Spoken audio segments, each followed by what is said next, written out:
아멘. 예. 여기 지금 비유가 3개죠. 비유가 3개. 43절의 비유, 45절의 비유, 그 다음에 47절 이하의 비유가 있습니다. 그렇다면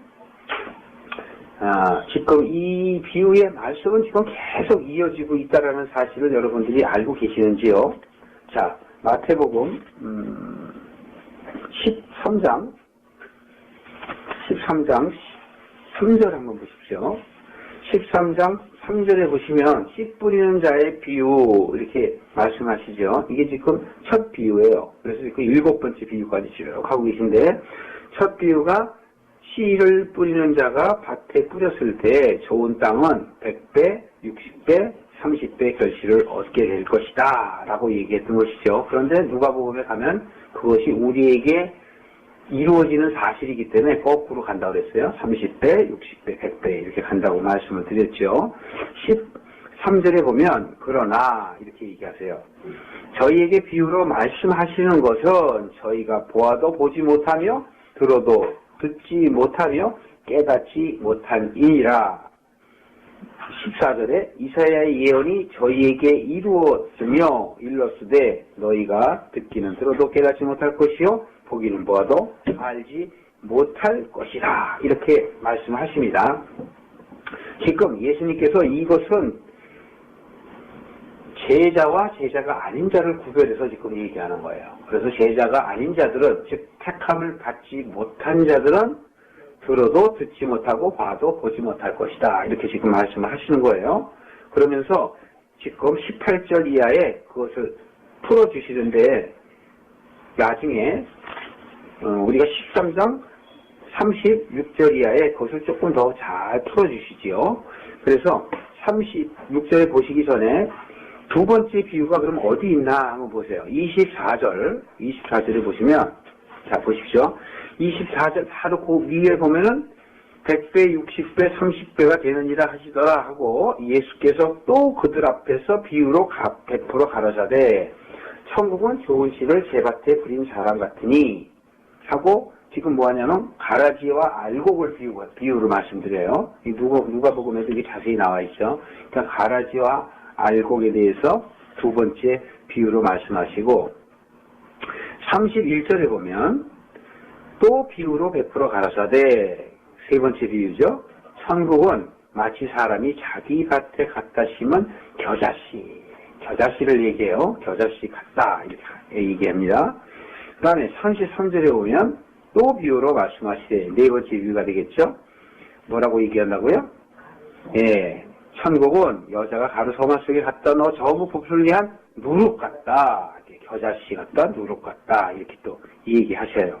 그래서 35절에 보면 이렇게 얘기하는 것은 창세부터 감추인 것을 드러나게 하시리라 하신 예언된 말씀을 예수 그리스도가 실상으로 오셔서 이제 제자들과 제자들이 아닌 사람들에게 대해서 선언하고 택한 자를 구별하여 그들의 귀를 열어주시고자 하는 것입니다. 그래서 다시 풀어주시는 게 36절이에요. 그래서 이렇게 얘기하시는 거예요. 그 전에 36절에 한번 보세요. 예수께서는 무리를 떠나사 이런다고요. 이것은 들을 귀 없는 자에게는 전하지 않으시는 거예요. 제자들만 구별하여서 제자들에게 다시 풀어주시는 겁니다. 그러면서 밭은 세상이고 좋으시는 천국의 아들들이다 이렇게 얘기하고, 또 가라지를 심은 것은 마귀들이다. 그리고 추수꾼은 천사들이고 추수 때는 바로 세상 끝이다 이렇게 얘기하는 거예요. 그러니까 이것은 육적으로 말하면은 말세를 얘기하지만 영적으로 말하면, 즉 육적이던 사람이 영적으로 바뀌는 것을 바로 세상 끝이라고 얘기하는 겁니다. 그러니까 우리가 두 가지로 생각을 하세요. 심판 때를 얘기하는 것은 바로 우리가 이 세상을 마감할 때 얘기하는 것인데, 그것은 우리가 보이는 현상이에요. 항상 영적으로 생각하면 우리가 육적인 삶을 추구하던 삶을 이제 마지막으로 정리하고 새로운 삶을 살아가는 것을 바로 세상 끝이라 하는구나 하고 여러분들이 그렇게 아시면 돼요. 그래서 43절에 보시면 다시 얘기합니다. 귀 있는 자는 들을 기어다 라고 말씀을 하시는 거예요. 바로 여기에 귀 있는 자들은 제자들을 얘기하는 거예요.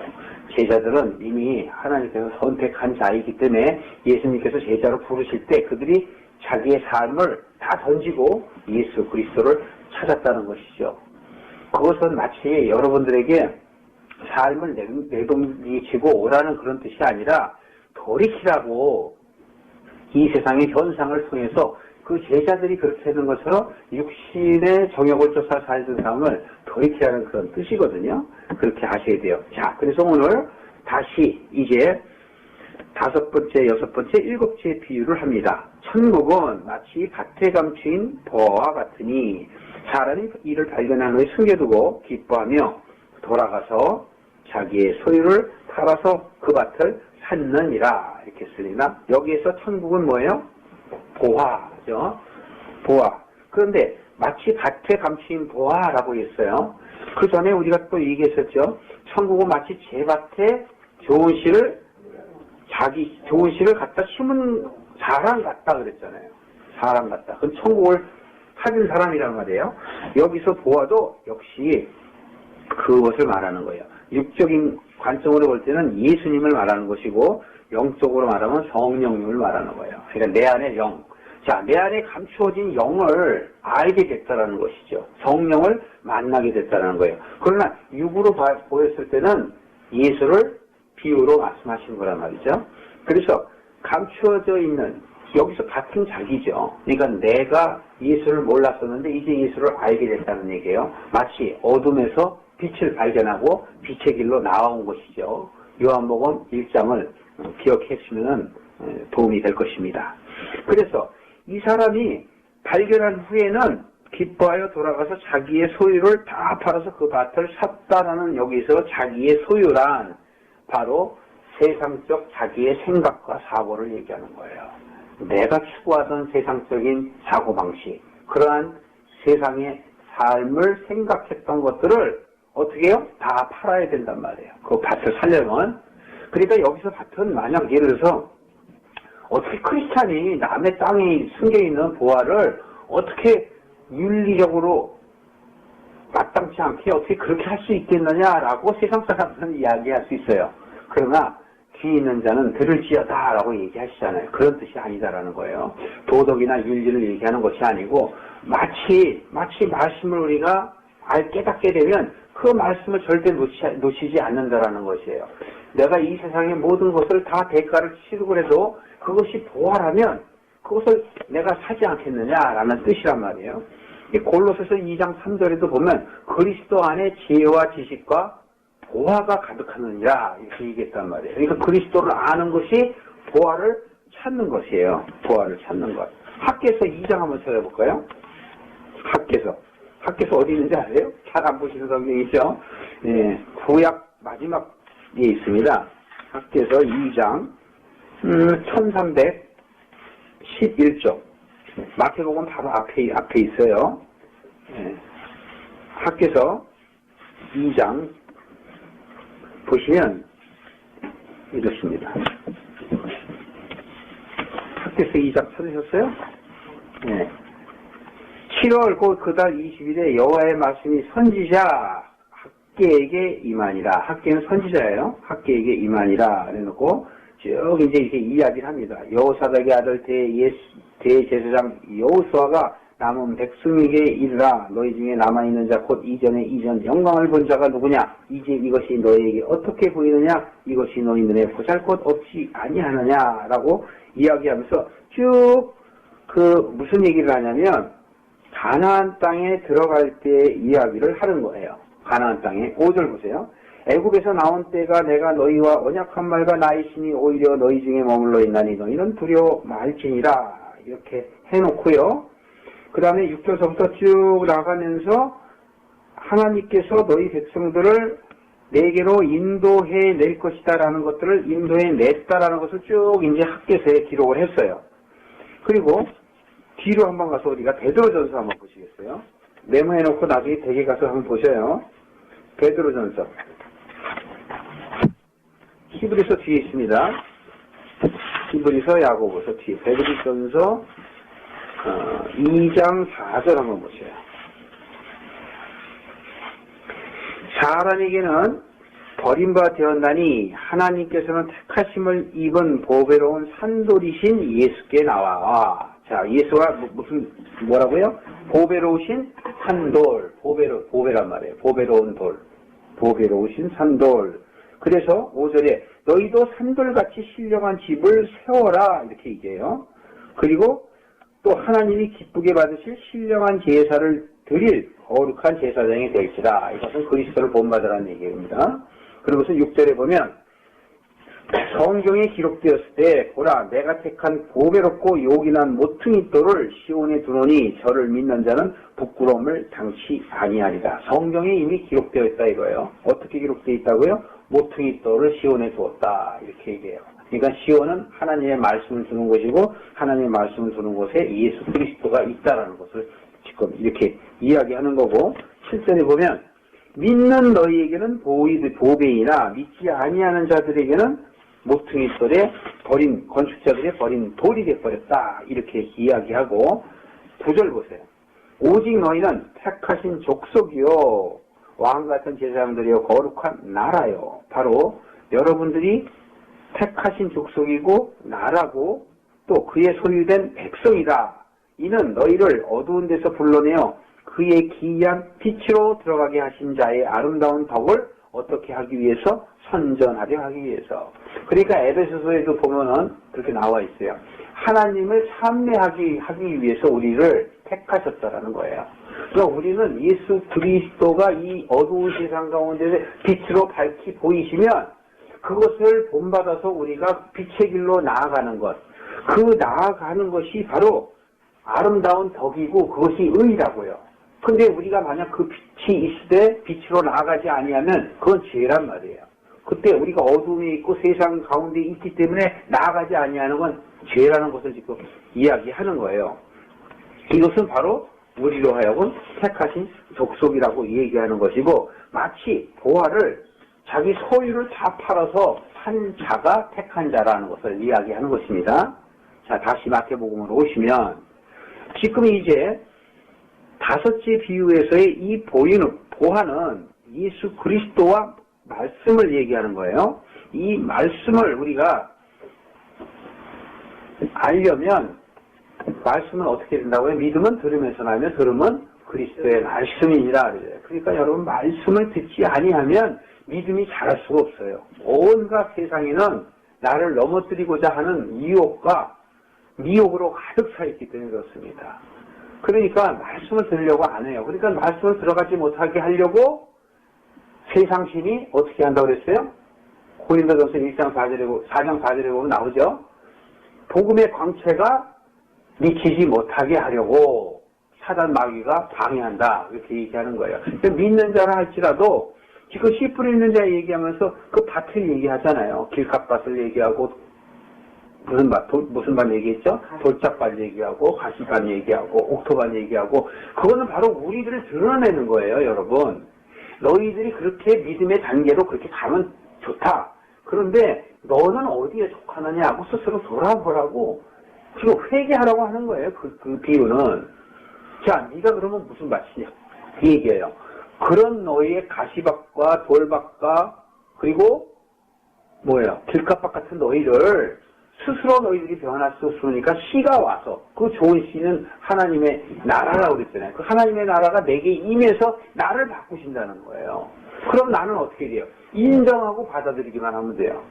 딴 건 하나도 없어요. 너희들이 무엇을 행하려 하죠? 지금 여기서 말씀하는 걸 잘 들어보세요. 지금 예수님이 말씀하시려는 건 마치 지금 내가 그 보화를 찾기 위해서 우리가 타야 된다 이런 의미가 전혀 아니에요. 잘못 해석하면 그렇게 돼요. 그러니까 어떻게든지 우리는 말씀을 쫓아서 쟁취하고 얻어야 된다 이렇게 생각하면 오산이세요. 제가 지금 계속적으로 지금 말씀을 드리는 거예요. 그런 것이 아니고 내 스스로를 인정하라는 거예요. 너희는 택하신 자들인데 택한 자들은 누구를 위해서 택했겠냐? 그리스도를 위해서 택한 자란 말이에요. 그리스도의 말씀이 와서 조금 전에 베드로전서 2장 4절에도 본 것처럼 예수님이 오셔서 우리를 변하게 하는 거지 내가 예수님에 대한 어떤 의의를 나타내서 내가 변하는 게 아니에요. 그래서 자꾸 성경에서는 베드로를 보여주시는 거예요. 그러면서 네가 하는 것은 혈육과 정이 아니라 하나님께서 알게 하신 것이다. 이렇게 얘기하시고 또 심지어는 내 뒤로 물러나라 이 사단아 이러기도 하신단 말이에요. 그것은 계속 우리로 하여금 주체인 하나님의 자리에 올라가 있는 교만 덩어리를 내려놓으려는 거예요. 그러니까 우리는 내가 믿으려고 애쓰고 그러는 게 아니라 겸손하게 내 자리에서 내려와야 된단 말이에요. 무릎을 꿇어야 된다는 얘기예요. 겸손해야 된단 말이에요. 그러니까 예수님께서 나는 온유하고 겸손하니 내게 와서 배우라 그러잖아요. 그것이 바로 무슨 얘기냐면 하나님 자리에 올라가 있는 너를 이제는 내려놓으라는 얘기거든요. 그 하나님 자리에 올라갔다는 건 뭐냐면 마귀를 쫓아서 세상적인 것을 내 인생의 가치관으로 여기고 오직 그것을 쫓아갔던 그것을 버리라는 거예요. 그것이 마치 자기를 부인하라는 것이고 정과 욕심을 내려놓으라는 것입니다. 다 일맥상통한 것이에요. 그렇기 때문에 여기서 보화를 즉 말씀이 내게 육신이 되게 하려면 나의 생각이 나의 소유를 다 팔아야 된다는 얘기는 나를 버려야 된다는 얘기죠. 그러니까 생각을 잘 바꾸셔야 됩니다. 잘못 생각하면 내가 무엇을 쟁취해야 된다 이렇게 생각하면 참 오산이에요. 그것이 아니라 나를 내려놔야 된다는 얘기예요. 두 번째 비유 보세요. 두 번째 비유도 잘 보시면 또 다릅니다. 또 천국은 마치 좋은 진주를 구하는 장사와 같으니 여기서 뭐래요? 천국은 뭐라고요? 진주가 아니고 진주를 구하는 장사란 말이에요. 그러니까 우리가 우리의 보화라고 생각했으니까 밑에도 진주라고 이렇게 생각을 하시면 안 되고 여기에서는 별도의 비유예요. 별도의. 다른 데서는 보화, 진주, 보석 다 같은 얘기가 될 수 있어요. 그러나 여기서는 아니라고요. 예를 들어서 이런 거예요. 여기서 지금 마치 좋은 진주 이렇게 얘기하면 요한계시록 그 21장에 가면 송보석, 녹보석, 옥보석 그 본 적 있으시죠? 못 보셨나? 요한계시록을 잘 안 하죠. 요한계시록 한번 찾아보세요. 계시라는 거는 하나님께서 우리에게 알게 하시기 위해서 드러나게 하신 거예요. 자, 계시록 21장 보세요. 계시록 21장 1절에 보시면 내가 새하늘과 새 땅을 보니 처음 하늘과 처음 땅이 없어졌고 바다도 다시 있지 않더라. 또 다시 보매 거룩한 성 예루살렘이 하나님께로부터 하늘에서 내려오니 그 예비하신 것이 신부가 남편을 위하여 단장한 것 같더라. 자, 이거는 지금 비유예요, 비유. 환상의 비유라고 정말 무슨 새 땅, 새 하늘이 막 뚫어지고 이러는 것이 아니라 우리의 마음 안에 옛것이 사라지고 새것이 왔다라는 걸 얘기해요. 거기서 예루살렘이라는 건 거룩한 성 예루살렘은 하나님의 말씀을 이야기하는 거예요. 자, 그 정도만 보시고 지금 말씀에 된 게 이제 그걸 보셔야 되니까 19절 한번 보세요. 17절부터 보시면 이렇게 있어요. 그 성곽을 청량하여 144귀시여 그 사람의 청량 곧 천사의 청량이라 이렇게 얘기해놓고 18절 19절에 보면 나와 있어요. 성곽은 벽옥으로 쌓였고 그 성은 정금인데 맑은 유리 같더라. 그 성의 성곽의 기초석은 각색 보석으로 꾸몄는데 기초석은 벽옥이요 둘째 남보석이요 셋째 옥수요 넷째 녹보석이요 다섯째 홍반호요 여섯째 홍보석이요 일곱째 황옥이요 여덟째 노곡이요 아홉째 다망옥이요 열째는 비치옥이요 열한째는 청옥이요 열두째는 자정이라. 이 12문은 12진주니 문마다 한 진주요 성의 길은 맑은 유리 같은 정금이더라. 여기서 12를 하죠. 이것은 12지파를 얘기하고 12족속을 얘기하는 거예요. 그리고 신약 때 12제자를 얘기한 거예요. 그러니까 여기서 지금 진주 보석은 여기서 지금 얘기하는 이 보석들은 뭐예요? 성도라고 성도란 말이에요. 그러니까 12지파, 구약 때의 12지파며 신약 때에는 12제자들이란 말이에요. 그러니까 여러분 여기서 지금 얘기하는 보석들은 즉 마태복음 그 13장 45절에 있는 진주는 바로 우리인 제자들을 얘기해요. 성도를 얘기하는 거란 말이에요. 그러니까 44절에 보아는 예수 그리스도를 얘기하는데 45절은 성도란 말이에요. 성도. 그러니까 우리가 진주란 말이에요. 요한계시록에 나와 있는 그 21장 19절에 나와 있는 그 말씀이 바로 이 말씀이라고 해요. 그래서 진주를 구하는 장사. 그럼 여기서 진주를 구하는 장사가 누구겠어요? 이거는 우리가 아니고 그리스도예요. 예수님이 우리를 위해서 자기의 모든 소유를 팔아서 진주를 샀단 말이에요. 우리 샀다고 예수님이 뭘로 샀어요? 뭘로? 그렇죠. 십자가의 피로 샀다고. 화목제로 샀고요. 속죄제로 샀다고요. 그분이 우리의 번제 제물이 되셨단 말이에요. 오직 그분만이 우리를 위해서 좋은 진주를 사주신 분이라고요. 그러니까 우리가 진주예요. 진주. 그러니까 이 앞에 보아는 바로 그리스도를 얘기하고 그 다음에 진주는 우리를 얘기하는 거란 말이에요. 결국 우리가 뭐 해야 된다는 얘기예요. 예? 유니언 크라이스트. 예수님과 연합해야 된다는 것을 의미하는 거예요. 그리고 예수님이 우리를 위해서 값을 줬다. 그렇게 말씀하는 것입니다. 자, 47절의 말씀을 보면 또 천국은 바다에 치고 각종 물고기를 모으는 뭐와 같다? 그물과 같다. 천국이 뭐냐고요? 그물이에요. 그럼 우리는 뭐예요? 물고기죠. 물고기. 그 천국은 마치 물고기들을 다 잡아놓은 그물이라는 얘기예요. 그런데 그 그물 안에 있는 고기들 중에서 뭘 어떻게 한다고 그랬어요? 예? 좋은 것은 그릇에 담고 못된 것은 내어 버리느니라. 그렇다면 우리 가운데 좋은 것이 있고 나쁜 것이 있죠. 그러니까 못된 것들은 다 갖다 내버린단 말이에요. 그러니까 우리가 하나님을 믿는다 하면서 세상 것을 쫓고 생각과 자기의 사고를 바꾸지 않으면 그건 하나님에 대한 죄란 말이에요. 그래서 그건 못된 것이라고. 그러니까 다 갖다 버려. 갖다 버리면 어떻게 된다고요? 예? 세상 끝에도 이러하리라. 천사들이 와서 의인 중에서 악인을 갈라내어 풀무불에 던져 넣으리니. 천사들은 뭐라 그랬습니까? 히브리서 1장에 보면 선지자라고 했어요. 선지자 그랬단 말이에요. 그래서 우리들을 수종드는 천사라 이렇게 얘기하잖아요. 그것은 정말 우리 뭐 이렇게 무슨 뭐예요? 섬기는 무슨 하인 그런 뜻이 아니고 말씀으로 우리를 깨닫게 하는 선지자라는 얘기예요. 그래서 후배들이 마치 선배들이 말씀을 잘 전하는 그것들을 받아들였을 때 그들을 천사라는 거예요. 하나님의 사자들이다. 그래서 어떻게 한다고요? 의인이라고 주장하는 자들 중에서 악인을 갈라내요. 그것이 바로 좋은 것과 못된 것이란 말이에요. 그래서 어디다 던진다고요? 풀무불에 던져서 거기서 울며 이를 갈미 있으라. 여기서 풀무불은 다시 세상을 얘기하는 거예요. 넌 더 있어야 돼. 넌 더 있어야 돼. 거기서 어떻게? 이를 가로. 울고 이를 가로. 이거는 심판을 얘기하지만 또 영적으로 얘기하면 더 열심히 하라는 얘기예요. 말씀을 더 깨닫고 더 가서 열심히 하고 와라 이거예요. 아직은 때가 안 됐다 이거죠. 그러니까 천국에 가고 싶어 했는데 못 가는 거예요. 아직 때가 안 돼서.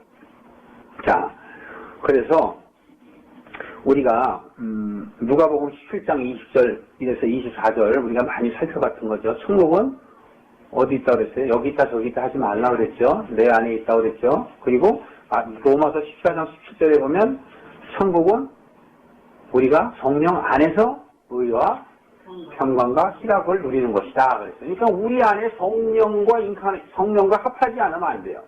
그러니까 성령이 우리 안에 들어와서 말씀이 육신이 되어야 된단 말이에요. 그래야만 천국이 내 안에 있는 것이 되는 것이죠.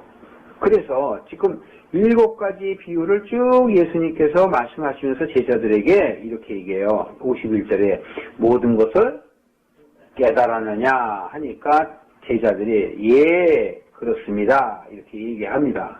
그래서 52절에 보면 예수님께서 그러므로 천국은 제자된 서기관마다 서기관들이 어떻게 됐어요? 제자가 됐어요. 세상 서기관이 아니고 이제 참 예수님의 제자가 된 서기관들 즉 너희들은 새 것과 옛 것을 곳간에서 내어내는 집주인과 같으니라. 결국 뭐예요? 유니언 크라이스트란 말이에요. 주인과 하나가 된 거고 돌아온 탕자가 이제 아버지 집에 왔으니까 내 것이 네 것이 아니겠느냐 그 얘기예요. 그래서 여기에서 얘기하는 새 것과 옛 것은 말하자면 그 당시에 예수님 시대 때 옛 것은 바로 구약의 말씀이에요. 그리고 새 것은 신약 그 당시에는 아직 예수님이 지금은 신약인데 그 당시에는 신약이 아니고 전 세상에 이제 실상으로 오신 예수 그리스도의 말씀이란 말이에요. 오늘날의 신약이죠. 신약. 그 당시에는 그렇게 말씀을 하신 거예요. 그래서 옛것과 새것을 내어오는 집주인, 즉 너희들이 제자들이 즉 내게 연합하면 너희들은 마치 그리스도처럼 나처럼 될 것이다 라고 예수님께서 가르쳐 주시는 것이에요. 그렇게 얘기하시면서 지금 여기서 이제 또 예수님께서는 우리에게 또 얘기합니다. 그 이후에 모든 비유를 마치신 후에 거기를 떠나서 고향에 가서 이렇게 하나 고향에서 받아주지 않죠. 57절에 보면 선지자가 자기 고향과 자기 집 외에서는 존경을 받지 않음이 없느니라. 즉 자기 집과 자기 고향에서는 대접을 못 받는다는 거예요. 왜? 예수를 육의 사람으로만 보기 때문에 마치 너희들도 너희를 아는 사람들이 너희들에게 그렇게 할 것이다. 그런데 마음을 두지 말라라고 하시며 58절에 보면 저들이 믿지 않음을 인하여 거기서 능력을 많이 행하지 아니하시니라 떠나셨다는 것이죠.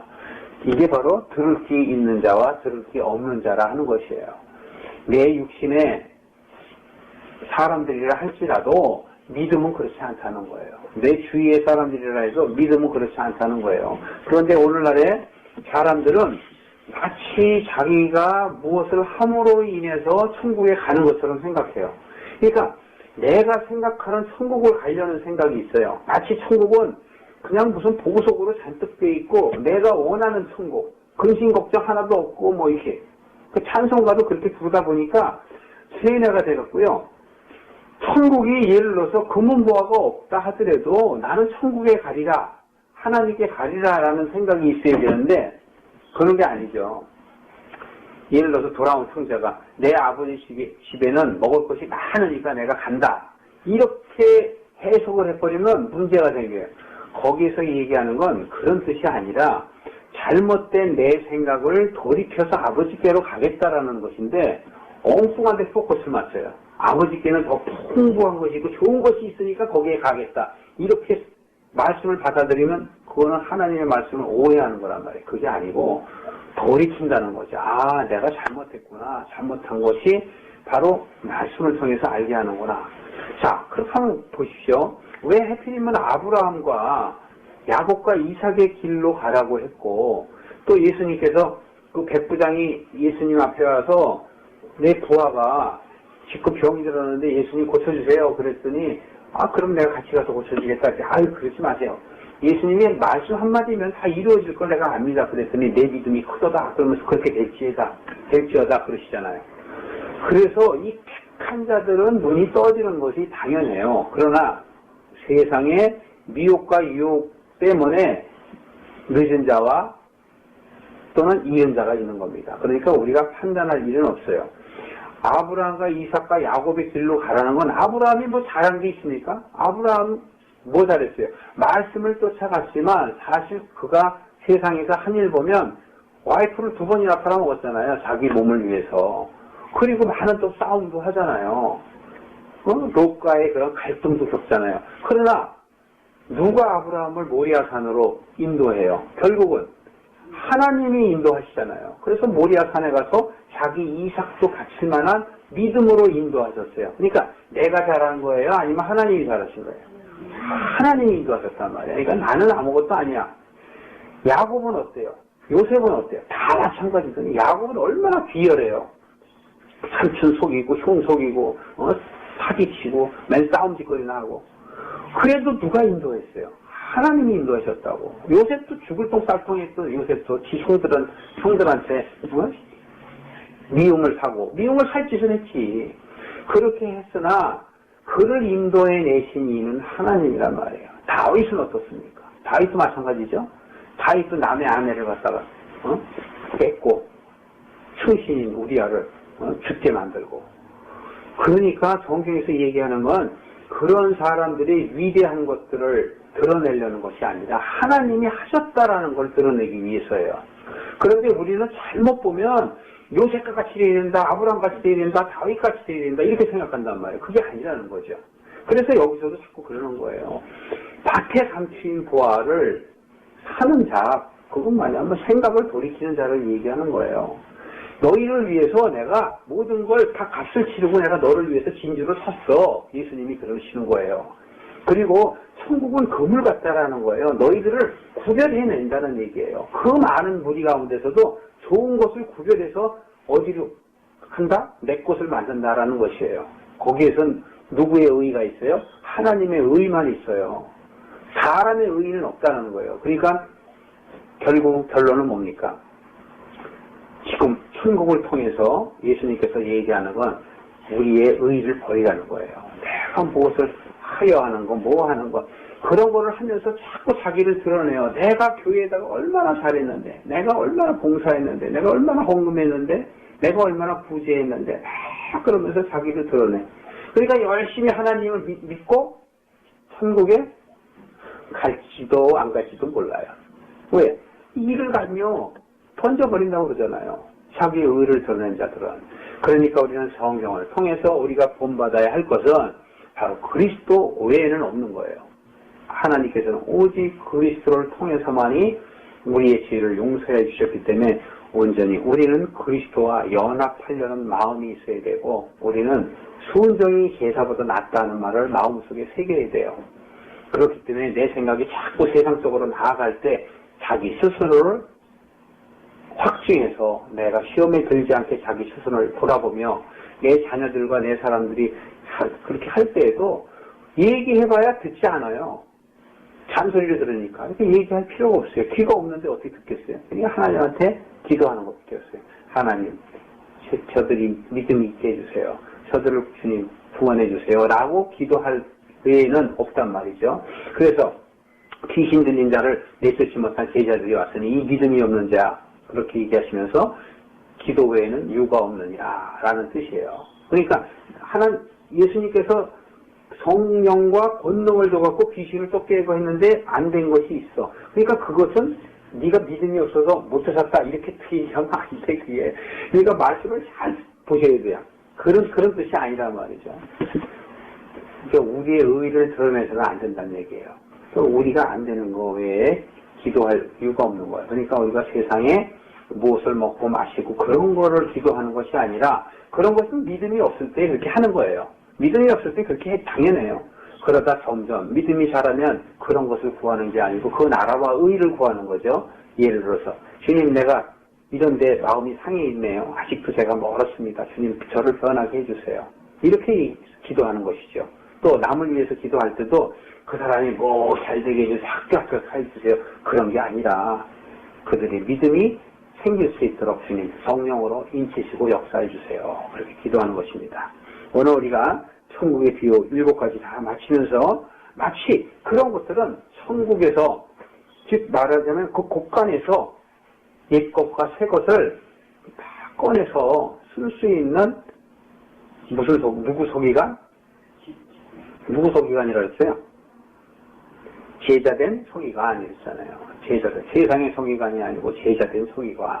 그러니까 말씀을 내 안에, 깨닫는 말씀이 내 안에 많이 있어야 돼요. 그래야 그 말씀이 적재적소에 생각나게 하시고 사람들에게 말씀을 하기도 하겠지만 자신에게 적용을 해서 하나님의 자리에 서지 않고 항상 종의 자리에 내려오는 겸손한 저와 여러분 되시기를 주님으로 축원합니다.